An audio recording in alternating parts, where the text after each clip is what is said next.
Hello साथियों, मैं शशांक स्वागत करता हूं आपका अपने चैनल ग्रो ज्ञानविद शशांक में। तो मैथ ए टू जेड में मैं आज आपके लेकर आया हूं एक ऐसा टॉपिक जो शुरुआत करता है एक गणित की, और जिसे समझने के बाद आप जान सकेंगे कि हाँ, ये गणित भी बहुत सरल है, लेकिन हमने उसको बहुत मुश्किल बना रखा है। तो क्या है उस गणित का नाम, क्या है आज का टॉपिक, देखने के लिए बने रहिए मेरे साथ मेरे चैनल ग्रो ज्ञानविद शशांक में। चैनल अभी तक आपने सब्सक्राइब नहीं किया है तो चैनल को कर दीजिए सब्सक्राइब और बेल आइकन को पुश कर दीजिए, जिससे मेरी आने वाली हर एक वीडियो का नोटिफिकेशन सबसे पहले आपके पास पहुंच सके। तो आइए करते हैं शुरुआत आज एक नए गणित और एक नए टॉपिक पर। उस गणित का नाम होता है हमारा रेखा गणित। तो रेखा गणित में हम आज पढ़ेंगे 3-4 टॉपिक जिनके नाम होंगे बिंदु, रेखा, किरण और कोण। तो पहले आता है बिंदु।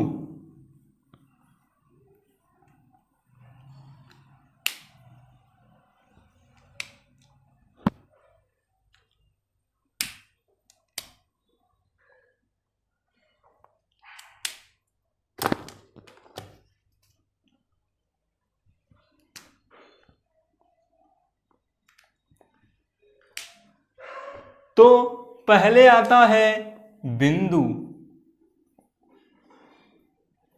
बिंदु को हम पॉइंट बोलते हैं। बिंदु को क्या बोलते हैं? पॉइंट।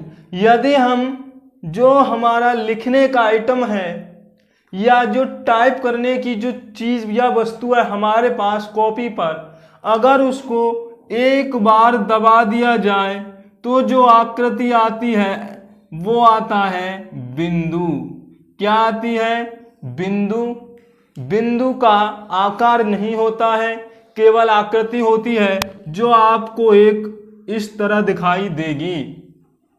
तो बहुत छोटा चीज होता है बिंदु, समझ गए होंगे।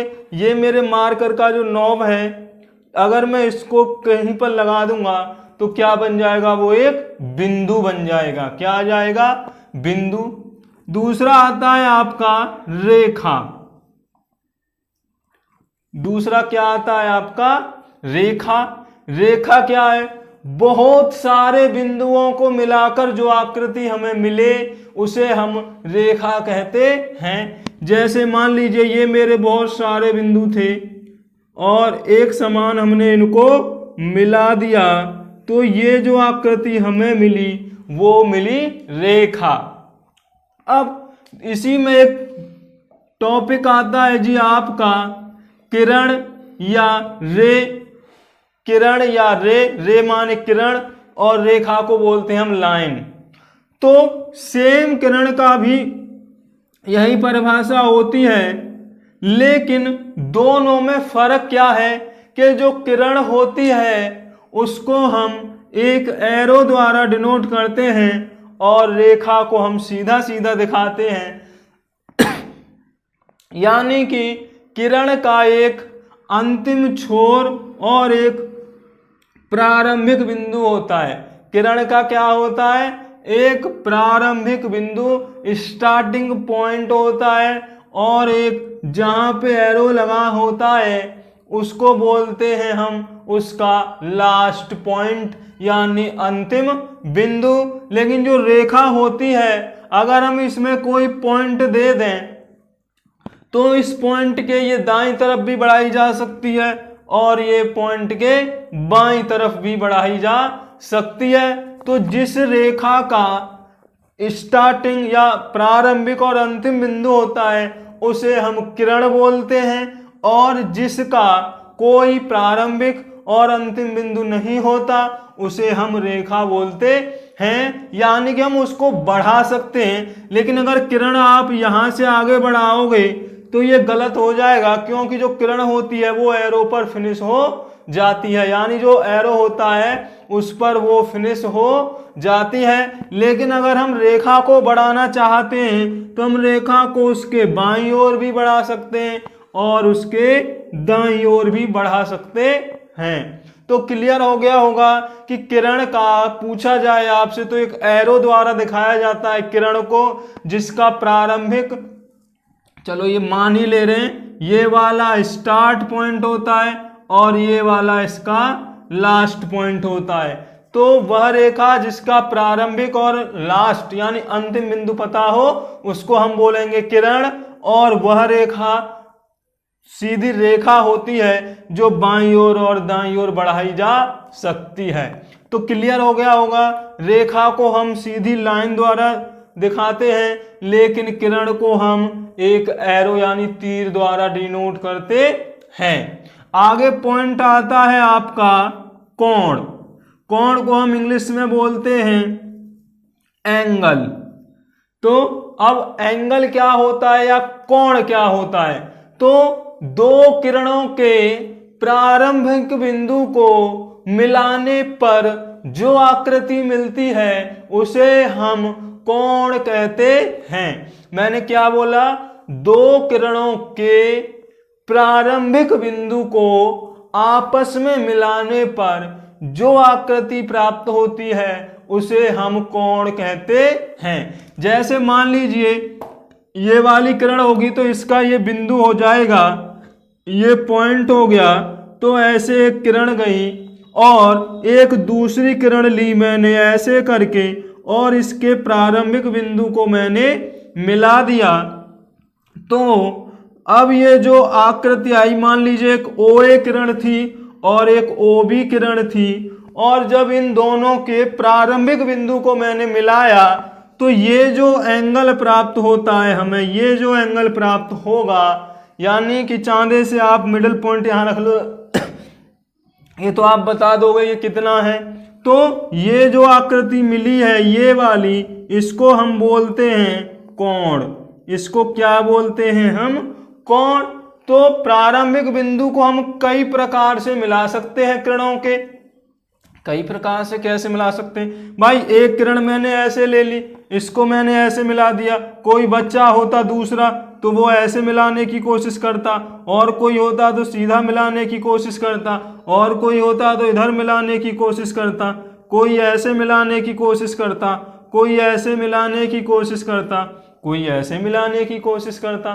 तो हमारी जो किरणें हैं वो कई प्रकार से मिलाई जा सकती हैं। तो कई प्रकार से मिलाई जा सकती हैं, इसलिए हमने कोणों के कई प्रकार पढ़े हैं या कोणों के कई प्रकार बताए जाते हैं। तो बिंदु समझ में आ गया होगा, ये क्या था? बिंदु था। किरण समझ में आ गई होगी, जिसका स्टार्ट और लास्ट पॉइंट होता है। रेखा जिसको बाईं ओर और दाईं ओर बढ़ाया जा सके, ऐसे करके बढ़ाया जा सके। कोण दो किरणों के मिलाने पर, किरणों के कौन से बिंदु मिलाने हैं? लेकिन स्टार्ट बिंदु, जो किरणों के स्टार्ट बिंदु हैं उनको मिलाने पर जो आकृति प्राप्त होती है उसे कहते हैं हम कोण। अब देखते हैं हम, अब जैसे मैंने ये अलग अलग मिलाया तो इसी के आधार पर हमने कोणों को डिवाइड कर दिया, जिसे बोलते हैं हम कोणों के प्रकार। कोणों के प्रकार, काइंड्स ऑफ एंगल। तो सबसे पहला जो प्रकार है वो है आपका न्यून कोण। पहला कौन सा कोण आता है? न्यून कोण। तो ऐसा कोण जो 0 से लेकर 89 अंश तक होता है। भाई 0 का तो एंगल बनना ही नहीं है, तो या तो 1 का बनेगा, तो 1 अंश से बड़ा और 90 अंश से छोटा। क्या बोल रहा हूं? ऐसा कोण जो 1 अंश से बड़ा हो। कैसा कोण? 1 डिग्री से बड़ा हो और 90 डिग्री से छोटा हो। 90 डिग्री से छोटा हो। मान लीजिए अगर यहां पर कोई एंगल O बन जाता तो ये जो O है वो यदि 1 अंश से बड़ा और 90 अंश से छोटा हो, यानी कि 1 अंश के बराबर भी हो सकता है, ये है ना। तो 1 अंश से बड़ा या बराबर, ये बराबर हो गया, से बड़ा, और 90 अंश से छोटा। 90 के बराबर नहीं होगा, 90 से छोटा, या तो 1 अंश के बराबर या एक अंश से बड़ा या 90 अंश से छोटा जो कोण होता है उसे हम न्यून कोण कहते हैं। इसका मतलब ये हुआ कि एक अंश से 89 अंश तक के जितने भी कोण होंगे उन्हें हम न्यून कोण कहेंगे। जैसे एक अंश, 5 अंश, 20, 30, 45, 60, 75, 80, 89, 15, 16, 13, 12। तो ये सारे जो अब एंगल हमें दिखाई देंगे उनको क्या बोलते हैं हम? न्यून कोण। दूसरा आता है जी आपका समकोण। दूसरा कौन सा आता है? समकोण। तो ऐसा कोण जो 90 अंश के बराबर होता है उसे हम समकोण कहते हैं। मान लीजिए कोण O है और ये बराबर है 90 अंश के, तो उसे हम बोलेंगे समकोण। तीसरा जो कोण आता है वो आता है आपका अधिक कोण। क्या आता है? अधिक कोण। तो जो कोण 90 से बड़ा, क्या होगा वो कोण? 90 से बड़ा और 180 से छोटा होता है उसे हम अधिक कोण कहते हैं। अधिक कोण में कौन सा आ जाएगा? 90 तो आएगा नहीं, क्योंकि 90 तो समकोण हो जाएगा। 91, 92, 95, 120, 130, 150, 179 तक के जितने भी एंगल हैं उनको हम बोलेंगे अधिक कोण। क्या बोलेंगे? अधिक कोण। कोई दिक्कत नहीं है। चलिए आगे चलते हैं। यानी 90 से छोटा न्यून कोण, 90 के बराबर समकोण, 90 से बड़ा और 180 से छोटा अधिक कोण, और ऋजु कोण। ऋजु कोण को हम बोलते हैं सरल कोण या सरल कोण। ऋजु कोण या सरल कोण। तो जो कोण 180 अंश के बराबर होता है उसे हम ऋजु या सरल कोण बोलते हैं। यानी कि जो एक किरण स्वयं होती है, अगर इसी के ऊपर एक और किरण बना दी जाए ऐसे करके, यानी कि उसी डायरेक्शन में क्या किया जाए, ये एक किरण इधर बनी और सेम इधर एक किरण बनी, तो इन दोनों के बीच ये जो कोण बनेगा वो बनेगा 180 अंश। यानी उस किरण की विपरीत डायरेक्शन में दूसरी किरण को मिला दिया जाए तब वो कोण बनेगा 180 अंश। तो 180 अंश के जो बराबर कोण होता है उसे हम ऋजु कोण या सरल कोण कहते हैं। पांचवा आता है जी आपका वृहत कोण। वृहत कोण।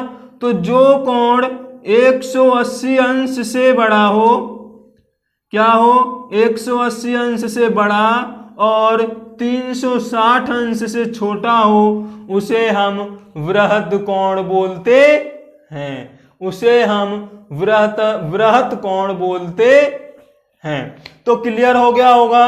न्यून कोण, समकोण, अधिक कोण, ऋजु कोण और वृहत कोण। वृहत कोण कैसे बन जाएगा आपका? मान लो ऐसे करके अगर ये मिला दी जाए तो इधर डायरेक्शन में जो कोण बनेगा वो बनेगा आपका वृहत कोण, और इधर जो डायरेक्शन में बनेगा वो बनेगा आपका अधिक कोण। तो समझ में आ गया होगा, अधिक कोण और वृहत कोण एक साथ चलते हैं। यानी विपरीत डायरेक्शन में जो होगा वो वृहत कोण और उसके उल्टी डायरेक्शन में जो होगा उसे हम अधिक कोण बोलते हैं। तो कोण समझ में आ गए होंगे, क्लियर हो गया होगा। न्यून कोण, समकोण, अधिक कोण, सरल कोण और वृहत कोण तो कोई दिक्कत है? बस आपको याद रखनी है कोणों की वैल्यू, जिससे हम उनके नाम बता सकें। जैसे 90 से छोटा न्यून कोण, 90 के बराबर समकोण, 90 से बड़ा 180 से छोटा अधिक कोण, 180 के बराबर सरल कोण और 180 से बड़ा 360 से छोटा वृहत कोण। कोई दिक्कत? कोणों के प्रकार समझ गए होंगे, कोई दिक्कत है? चलिए अब हम आगे देखते हैं कि त्रिभुज क्या है, त्रिभुज में क्या प्रॉपर्टी है, कैसे त्रिभुज का डिवाइडेशन है और कैसे हम त्रिभुजों को सीख सकते हैं। तो त्रिभुज की श्रृंखला जानने के लिए बने रहिए मेरे साथ मेरे चैनल गिरो ज्ञानविद शशांक में। तो बिंदु, रेखा, किरण और कोण को आप जान गए होंगे, समझ गए होंगे। अगर जान गए हैं तो वीडियो को लाइक कीजिए, शेयर कीजिए और चैनल को सब्सक्राइब कीजिए।